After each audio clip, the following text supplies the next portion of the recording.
Siku moja ya mwaka 1971 ilikuwa ni mchana wa Jumatano, Novemba 24, katika mji wa Portland ulioko katika jimbo la Oregon nchini Marekani.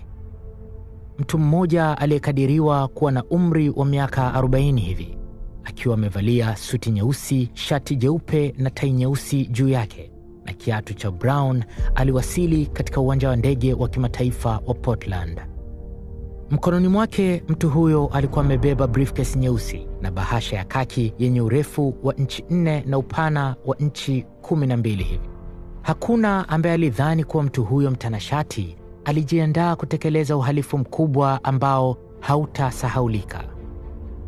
Bwana huyo alisogea taratibu kwenye dawati la kukatisha tiketi ya ndege na kukata tiketi ya safari moja, yani one way ticket, kwenda mji wa Seattle, Washington.